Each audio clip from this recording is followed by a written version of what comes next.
Welcome back to the Halls of History. I am your host, Scott Hall. For this week's episode, I got to thinking about great defenses over the years. I've done past episodes about some pretty prolific offenses, but a great defense can be just as much fun to watch. The way players just swarm to the ball, create turnovers, and just make the opponent look lost at times. And there have been some great defensive nicknames over the years. The Monsters of the Midway, the Fearsome Foursome, the Purple People Eaters, the No Name Defense, Doomsday 1 and 2, the Orange Crush, the Grits Blitz, the Steel Curtain, Big Blue Wrecking Crew, the New York Sack Exchange, the Dome Patrol, the Legion of Boom, and some without nicknames that are just clearly known by everyone. You have the Packers of the 60s, the 85 Bears, and the 2000 Ravens. There have also been many great defensive players with some incredible nicknames, like the Minister of Defense, the Assassin, Night Train Lane, the Claw,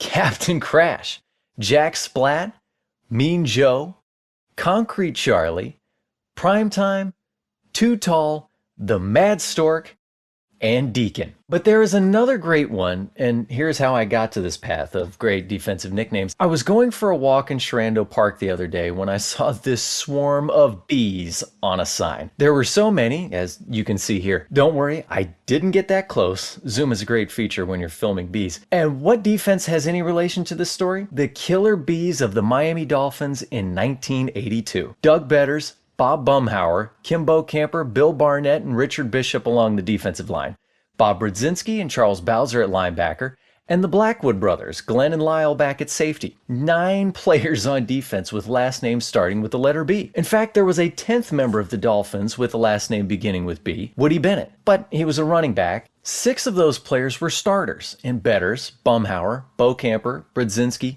and the Blackwood brothers. A little background before getting to the 1982 season. Many people, when thinking about the Dolphins of the past, probably think offense. And who can blame them? When there was Dan Marino, the Marks brothers, Duper and Clayton, Hall of Famers Bob Greasy, Larry Zonka, Paul Warfield, Larry Little, Jim Langer, and Dwight Stevenson all on that side of the ball. But the Dolphins had some great defenses over the years. The no-name defense dominated the early 1970s, helping carry Miami to 3 straight Super Bowl appearances and 2 wins, not to mention the perfect season of 1972. The no-name crew ranked first in fewest points allowed in 1972 and 73, leading to back-to-back Lombardi trophies. In fact, from the merger in 1970 all the way through the 1984 season, the Dolphins ranked in the top 10 in fewest points allowed 14 out of 15 times, and in the top 5 10 times. So far, the only defensive Hall of Famer in Dolphins history from that era is linebacker Nick Bonacani. Yes, Jason Taylor and Zach Thomas are in the Hall of Fame, but they played much later. During this time of great defense, there was one random year in 1976 when Miami ranked 15th in points allowed. There remained just a few names from the no-name defense in sack leaders Vern Den-Herter,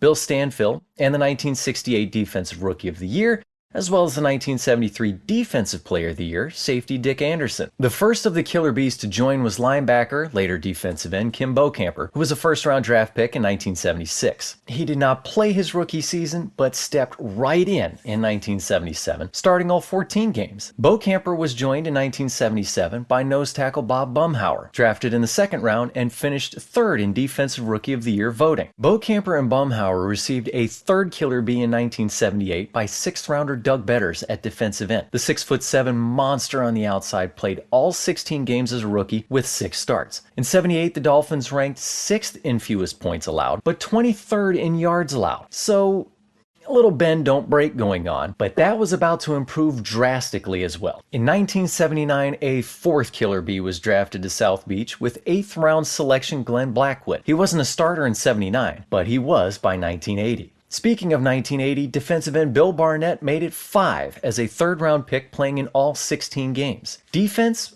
was still a little up and down. In 1979, the Dolphins ranked 4th in both points and yards allowed. However, in 1980, that dropped to 9th in points and 14th in yards allowed. 1981 saw another improvement to 5th in points allowed, and 2 more joined the Killer Bees. Glenn's older brother Lyle, as well as linebacker Bob Brudzinski. Lyle Blackwood was originally drafted by the Denver Broncos in 1973 in the 9th round. He never played for Denver, but ended up in Cincinnati for 3 years. Then with the Seattle Seahawks for their inaugural season in 1976, and then to the Baltimore Colts for the next 4 years. In 1977, Lyle picked off a career-high 10 passes. Lyle and his brother Glenn referred to each other as the Bruise Brothers. The movie The Blues Brothers had just come out in 1980. Great film with some great music. Brudzinski was a first-round pick of the Rams in 1977. In 4 years in LA, the linebacker only started all 16 games just once in 1979. In 81 with the Dolphins, he started all 16. The last ones to join the group were rookie linebacker Charles Bowser in 82 and defensive lineman Richard Bishop, also in 82, who had 6 productive years with the Patriots. Unfortunately, Bishop was only active for just 2 games. So here they were,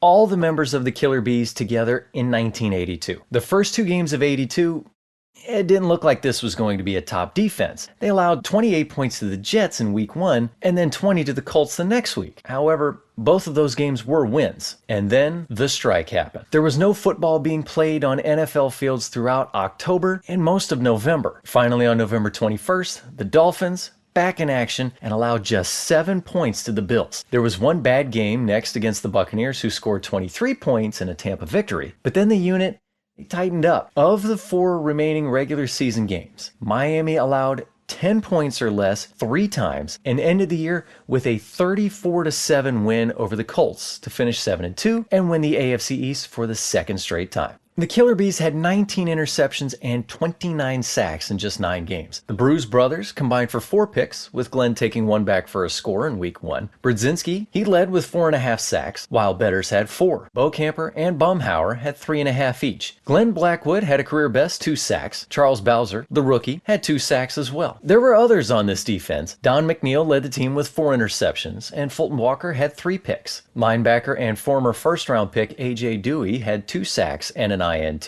Linebacker Larry Gordon collected 3 sacks, and fellow linebacker Ernest Roan had 1 sack and 1 pick. Starting quarterback Gerald Small had 2 interceptions. Vern Den Herter was still around from the no-name defense days, but he played in just 7 games, only 1 start, but he did have 1 fumble recovery. As a unit, Miami ranked first in yards allowed and second in points allowed, just behind Washington. Remember that team. In the wild card round, the Dolphins defeated the Patriots 28-13. Miami had 2 picks and 4 sacks, with Baumhower and Bokamper getting 1 sack each. And the only touchdown for the Pats came late in the 4th quarter. In the divisional round, Miami faced off with Air Coryell. The San Diego Chargers offense was lighting up the scoreboard, and Dan Fouts had been on a pace for a record-breaking season, if not for the strike. While receiver Wes Chandler, he was the only player to surpass 1,000 yards receiving in that strike-shortened year. Dwight Clark was close. He had over 900. But the Killer Bees cooled the red-hot Chargers, picking off Fouts 5 times and 3 sacks. The Bruise Brothers combined for 3 interceptions, with Glenn grabbing 2. Bokamper had 1 sack, while A.J. Dewey had the other 2. San Diego struggled, and the Dolphins won 34-13. Next was the AFC Championship against the New York Jets. The Jets lost the 2 regular season matchups, but still put up a combined 47 points on the Killer Bees. Well,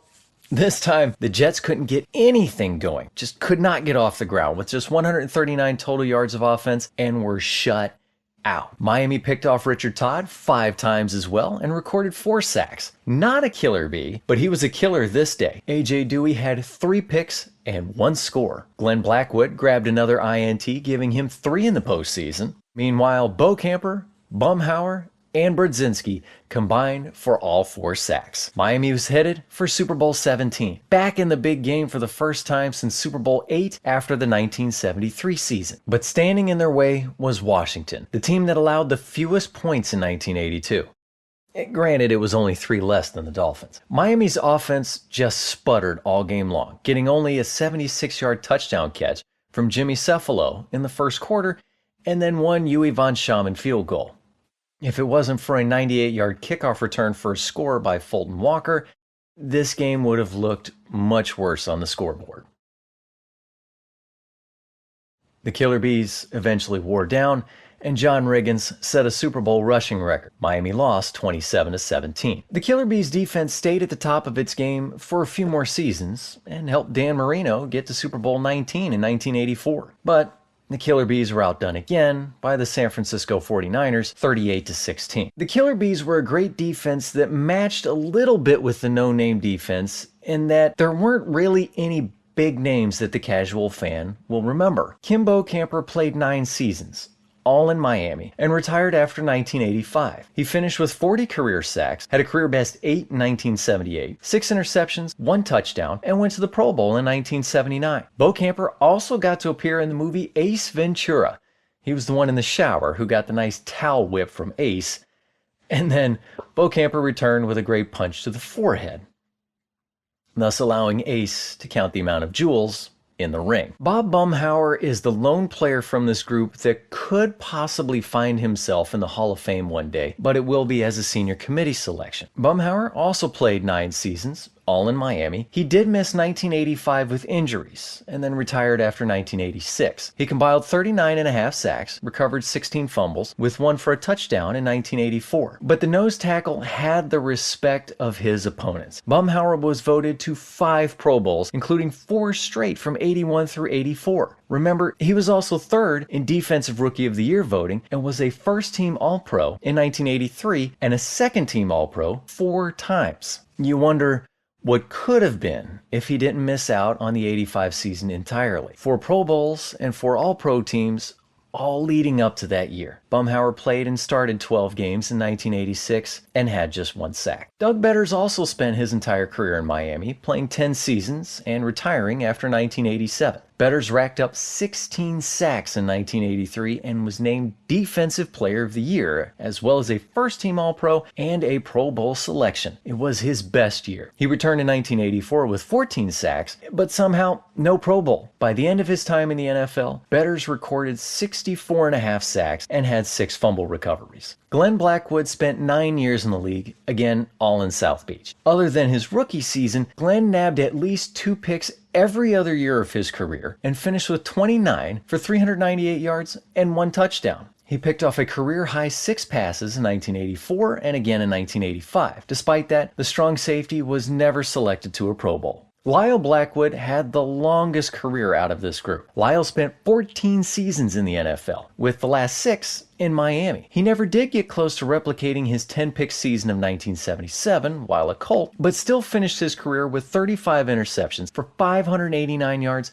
and 2 scores. Lyle also recovered 15 fumbles. He retired 1 year before his brother Glenn, stepping away from the game in 1986. The Bruce brothers played in over 80 games together, including the postseason, and totaled 8 combined playoff interceptions. Bob Brudzinski enjoyed a 13-year career with 9 in Miami and the first 4 with the Rams. From LA to South Beach, not bad. Brudzinski was never selected as an All-Pro or went to a Pro Bowl, but he had a very solid career. Able to stop the run, drop back in coverage, and occasionally rush the passer. He totaled 22.5 sacks and had 9 interceptions for 127 yards and 1 touchdown. Brudzinski added 1 more career touchdown off a fumble recovery in 1985. Bill Barnett had a 6-year career, all with Miami. He played in 77 games with just 9 starts and 2.5 sacks. Charles Bowser played just 4 years, all in Miami. He steadily improved after recording just 2 sacks in 1982. Bowser had 6.5 in 83 and then 9 in 84, but injuries derailed his career, playing just 2 games in 1985, adding 2 more sacks. Bowser finished his career with 20 sacks in 42 games played. Richard Bishop didn't get to make an impact with the Killer Bees, playing in just 2 games, but still looking at his career, Bishop tallied 32.5 sacks, all in 6 seasons with New England. Originally a 5th-round draft choice by the Cincinnati Bengals in 1974, Bishop never played for Cincy. He spent 2 seasons in the Canadian Football League with the Hamilton Tiger Cats and then the Ottawa Rough Riders, before then joining the Pats back in the NFL. His best year was 8.5 sacks in 1979. The interior lineman also played 2 games with the Rams in 1983. Bishop passed away in 2016 at the age of 66. The Killer Bees were an exceptional unit that doesn't get celebrated as much as some of the others. Mostly, well, because of not winning a championship. They still have one of the greatest nicknames of all time. Think about it. If they were just a group of guys playing defense with their last names all starting with a B, but never even ranked in the top 10 as a defensive unit at all, well, they probably wouldn't have been granted the nickname of the Killer Bees. But unfortunately for this great defensive unit, they ran into a couple of great teams with some amazing nicknames as well. The Diesel ran behind the Hogs and had the Smurfs on the outside. Then finally, in Super Bowl 19, there was Joe Cool. Alright, well, coming up on my next episode, I will be chatting with an old friend who is a minority owner with an NFL franchise. Definitely don't want to miss that. If you are a fan of offenses, and maybe not so much the defensive side, then check out some of my other videos that you can see here. And folks, don't be shy to jump down into the comments as well and share some of your thoughts, whether it's your favorite defenses from over the years or favorite defensive players. I love to discuss football. Would love to discuss it with you as well. Don't forget to click subscribe below and click the notification button as well to always know when there is more from the Halls of History.